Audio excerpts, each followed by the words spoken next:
What's up, everybody? Welcome back to the Post-Gazette Pirates YouTube channel. Noah Hiles here, and final night in Florida. Every night I've talked to you on this channel so far, I've been in Florida. We started it during spring training, and we've continued it into the regular season. 4 games in Miami, 3 games in Tampa. Bucks just finished their third and final game in Tampa on the day of this recording, which is Wednesday. So after the game, filed my stories. Now I'm going to knock out this mailbag before I join, I would assume, most of you watching back in Pittsburgh. So a lot of questions to get into. Obviously, a very eventful first week of the regular season. So enough small talk. We're going to get right into it. First question comes from Michael, and it says, it seems like we make a lot of little league mistakes, which is way more frustrating than just getting outclassed. Where has Kutch been, and does he still have any respect from the young outfielders? So he's asking basically, is McCutchen there to mentor these players making mistakes as the veteran leader on the team? And Michael, I can answer your question confidently and say that Kutch is at the forefront. He's doing everything that fans would like him to do in this situation. And I think the same can be said about Tommy Pham, both in spring training and in the regular season. I've personally seen these guys go up to players making mistakes, go up to them in the dugout, in the clubhouse, and talk to them. Say, hey, that can't happen. And they've been pretty calm about it. I don't think I know it's been frustrating, but for these guys, it still is only game whatever. It has been. It's less than 10 games into the season. So there's no need to scream and yell yet. But these guys have addressed this. And the same thing goes for the coaching staff. I've said this on other streams and videos on this channel. I've talked to coaches directly. I talk in Miami and Tampa. And they are addressing these things. They're talking to these players. I've seen some of the conversations happen while we're just walking by in the hallway or walking around in the clubhouse during our access period. They are addressing these issues that are the mental mistakes in the field, at the plate. They're being addressed, but they can't make them stop on their own. They can't control O'Neal Cruz's body or his mind and make him stop making mental mistakes. That's just something that you can drill it as much as you want. You can coach it. You can talk about it. But eventually, it's just got to happen from the individual learning. And I don't know if we've seen that to the lengths that it needs to be seen so far this year. Burger36 asks, what's the plan for Alexander Canario moving forward? Pointless move to not add at least... pointless move. I don't know what he's at. Okay. He's basically saying it's a pointless move to add him if he's not at least going to get a couple of starts. I would agree. I think that Canario needs to get a serious look simply because he can't do much worse at the plate than some of the other guys on this team right now. And again, I know we're just a week into the regular season, but quite frankly, there aren't many guys on this team who I think have deserved the opportunity to get a month's worth of opportunities. And even if they do get a month's worth of opportunities, they don't deserve everyday playing time. This guy should come in and at the very least be used regularly as a reserve bat. He should pinch hit every day.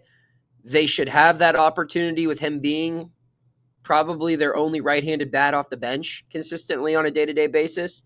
If I had to guess, and again, this is just a guess, this isn't based off of anything I'm hearing, I think he replaces Bay on the active roster whenever he gets up, whenever he arrives at the team, which I would assume would be Friday for the home opener. But I don't know. I mean, they're not going to bench Tommy Pham this early, but maybe he does take some at-bats away from Tommy Pham. I think at the very least, this is a guy that gets regular pinch hitting opportunities when a lefty's on the mound, and he'll get a couple starts a week. And if he does well, they'll find a spot for him because they need hitters in this lineup. Very, very frequently asked question in my mentions over the last couple of days. Anthony wants to know, What is the reason behind Kutch not being in the lineup during the Tampa series? He is pinch hit, so it can't be that he's hurt, and he's been one of the few guys actually hitting. Well, I agree, Anthony. He has been one of the guys who've been actually hitting. The problem with Kutch has nothing to do with Kutch, though. It has everything to do with Brian Reynolds. Brian Reynolds has I believe the term used by Pirates Senior Director of Sport Medicine, Todd Tomzak, just a sore tricep right now. Tricep soreness. So he's not really able to throw a baseball. Or if he is, it's not comfortable. It's painful for him. So that's why Reynolds was the designated hitter all 3 games in Tampa, because they needed his bat in the lineup. And if you can only play Reynolds at DH, if you can only use his bat, no offense to Kutch, but they're going to take Reynolds' bat over McCutchen. They're not going to sit Brian Reynolds. They want him in the lineup 162 games a year if possible. So I get it. I mean, it's unfortunate, and it's tough when you have a guy like Kutch who can't play anywhere else. If he's not able, if they're not willing to play him in the field, in right field for a couple of games, then this is what happens when Reynolds is down in this situation. You're going to take Reynolds' bat at DH over McCutchen's at this point. You're going to take his bat over just about anyone's at this point. So yeah, that explains it. Sean wants to know, he says, playing the hypothetical game, if the Pirates continue to lose, assuming today, he asked this on Wednesday, they didn't lose that day, and get swept by the Yankees this weekend, when is it enough with the current regime? This is the same exact team out there from August and September of last year, and none of the needs were addressed. Look, I'm not going to sit here and speculate on someone's employment future, right? I don't want to dangle out any indication that someone's going to lose their job. I don't think that's cool. But what I will say is there is pressure. You can tell that the coaching staff, at the very least, maybe the front office as well, feels pressure that if this ship isn't righted soon, things are going to happen. I think that's why they optioned David Bednar. I think that's why Thomas Harrington got called up. Those are aggressive moves that I don't know unfold in the first week of a season earlier in this regime's tenure. I think they are acting urgently. There is a sense of urgency. They know they need to turn it around quick and get winning. And so they're taking aggressive measures with some important people in this organization. I mean, like them or not, David Bednar is an important piece to this bullpen still. They need him to be the player that he once was. Otherwise, they're in big trouble. And they've been in big trouble because he hasn't been that player. They've got to get him right, and that's why they optioned him. Where if there wasn't as much pressure to win right now, he's probably still up here figuring it out in the big leagues. So, I don't know. I mean, if they are well under 500 and things keep going as miserable as they did this first week of the season, there's mistakes on the bases, mistakes in the field, guys aren't hitting, the bullpen's making mistakes, then yeah, I'd have to imagine a coaching change would happen midseason, but it's going to have to go on for a lot longer than 1 week before that's all going to take place. I've got more questions to answer, but first, a word from our sponsor, Greenwalt Roofing. Hey, Pittsburgh. When you think of great roofs, you think Greenwalt Roofing Company. With over 20 years experience, Greenwalt knows your roof is your home's first line of defense. From rain, wind, snow, and ice. That's why Greenwalt Roofing's standard for perfection is so important. You can trust that their team of experienced installers will treat your property like it's their own. When it comes to roof replacements, Greenwalt Roofing is Pittsburgh's only choice. Visit greenwaltroofing.com today or call 412-314-8882 to schedule your free estimate. PA contractor number 36262. All right, back to the questions. Donnie asks, do you think there's a realistic path to be competitive while Skenes is under contract? I've been asked this question so many times, not in this mailbag setting, just in casual conversation, and this is what I say every time. I think they will make the playoffs at least once while Skenes is in Pittsburgh.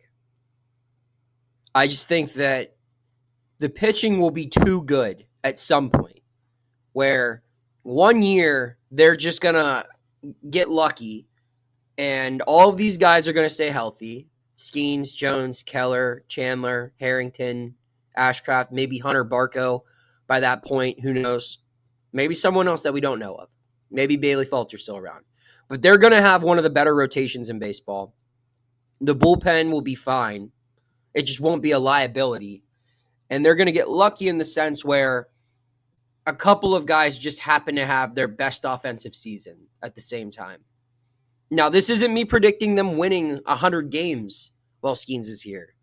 But I think if they just get what they get, what we expect them to get from the rotation when all of these guys are in their prime, and they get the typical production they get from Cruz and Reynolds, and then a couple of other hitters who might not even be in the organization right now, come in or are developed and have like a career year all at the same time, I think they could be good enough to get in through a wild card.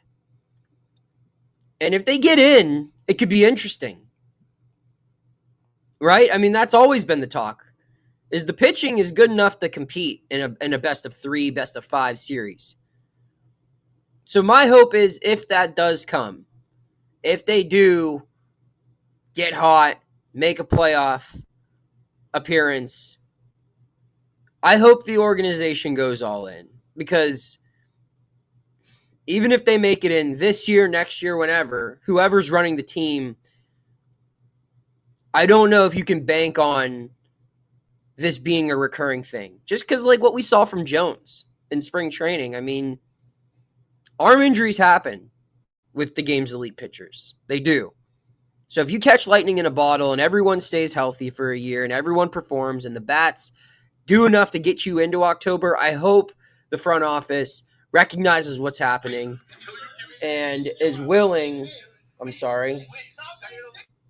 My phone just started playing a random TikTok for some reason. My apologies. But I hope the front office has enough sense to realize that that's the opportunity to go all in, trade some prospects, build some bats around that pitching, and go after it. But I don't expect them to be regularly competitive with Skenes. That's just my expectation, but I do think they make the playoffs at least once. Dylan wants to know, how much rope do I think that players like Pham and Frazier are going to get this year, regardless of the clubhouse? The front office needs to do something this year. And taking risks on some of these prospects like York and Cook look like the only chance to turn it around. Yeah, I think Frazier and Pham are in different camps right now. I think Frazier had a really good first week of the season, especially defensively. And with Gonzalez on the shelf for the foreseeable future, I think he's your everyday second baseman, at least for now, unless he just completely falls off a cliff. Pham is a different story. Because I think that Sawinski will replace Pham as the everyday left fielder at some point. I just haven't been impressed with what I've seen from Tommy Pham at the plate. It's spring training, and it's continued into the regular season. Now, that could turn around. This guy's been a pro for a while. But I think if one of those two were to lose their everyday starting job, it would be Pham. I don't know if that would involve a prospect being called up, though. And to go along with that, another question, what are the timelines for position players in the minors? Should we expect Canario to be another block for Cook, York, or Davis stints? Or are these three not really seen as potential injury replacements right now? I think injury replacements are all these guys are right now. I think if a catcher goes down, Henry's coming up, and I think if there's another outfield or infield injury, Cook and York are probably the next guys up here. But right now, with Cook and York, these guys haven't played a full season in AAA yet. So I get the excitement behind them, but neither one looked particularly amazing in spring. Nick York hit the ball hard, but his numbers weren't great. And Billy Cook did not look good at all offensively this spring. So they'll get here when they get here, but I don't know how much of an impact they could really have on this team right now, especially on the offensive end. Davis is a little different. I think that he has nothing left to prove in AAA. He's just down there because they like the two catchers on the major league roster better than him right now. So I don't know where his everyday playing time comes unless someone gets injured or completely slumps. How many questions we got? We got 3 questions left. One more that you can read in the mailbag at post-gazette.com. And then I always do 2 bonus ones here just on YouTube. So Mike wants to know, when do we start seeing relievers brought up from AAA like Nicholas and Rainey if Holderman struggles continue? Mike asked this before Bednar was optioned, so he was included in that. I removed Bednar's name because, well, he's not on the big league team anymore. When do we see Nicholas and Rainey? I think we see both of them in the majors by the end of April. I just think they're too good to stay in AAA that long. I get why they didn't make the team. Nicholas had a minor league option, and Rainey didn't have an opt-out. So that's why they didn't make the team. But I think both of these guys can help.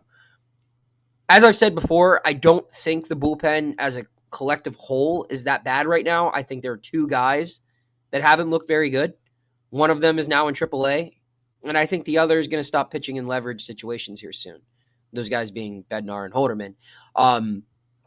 But yeah, I think first sign of injury or just guys not performing well, Rainey and Nicholas, are the first 2 guys up. So 2 bonus questions. We start with Kevin. Could you see a scenario where, as the young pitchers are called up, that Mitch Keller is moved to the closer role later in the season? My thoughts are that is a clear need. Mitch has closer stuff, and he has not been successful in the second half of the last 2 years. Kevin, I love the question. No, I can't see it with Keller, though. However, I could see another Pirate starter moving into the closer role. And he's on the IL right now.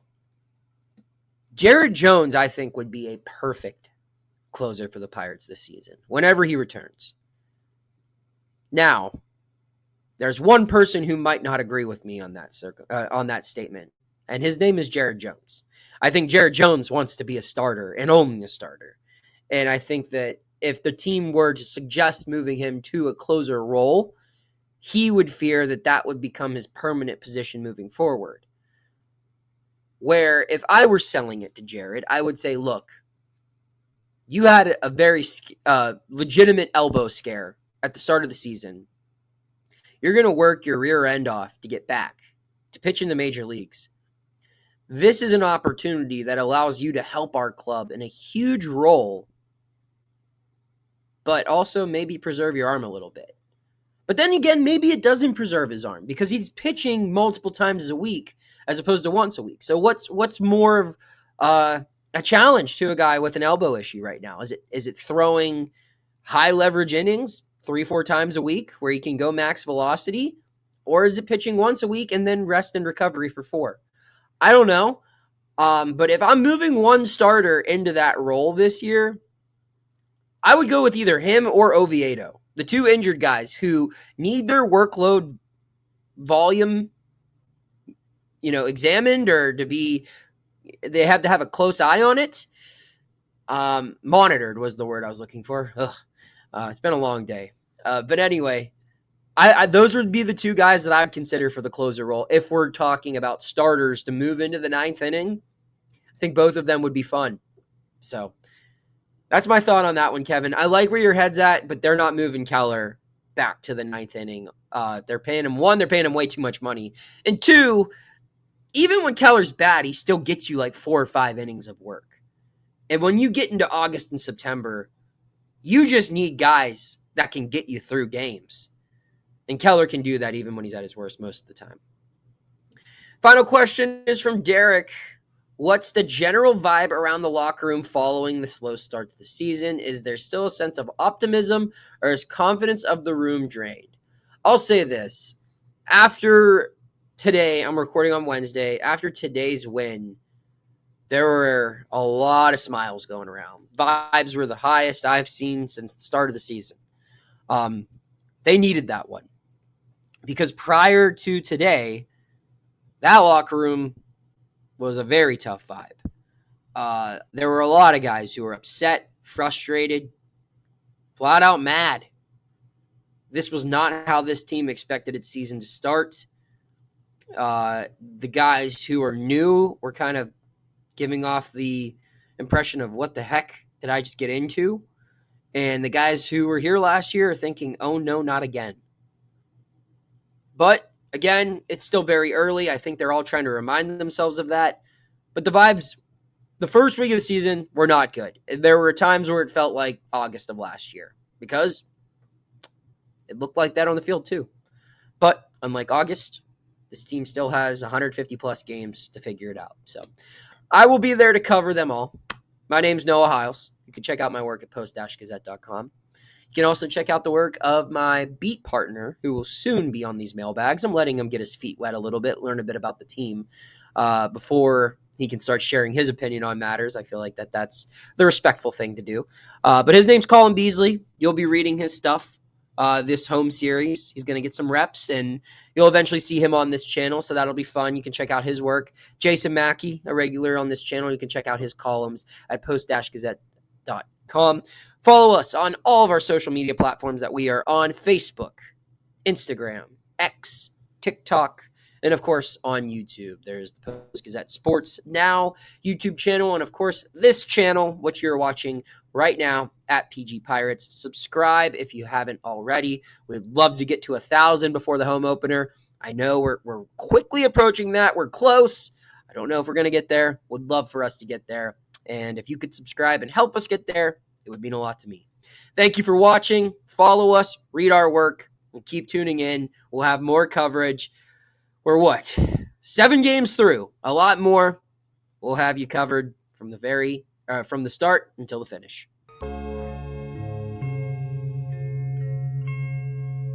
Thank you for checking out this content from Post-Gazette Sports. If you watch this video on YouTube, please like the video and subscribe to our channel.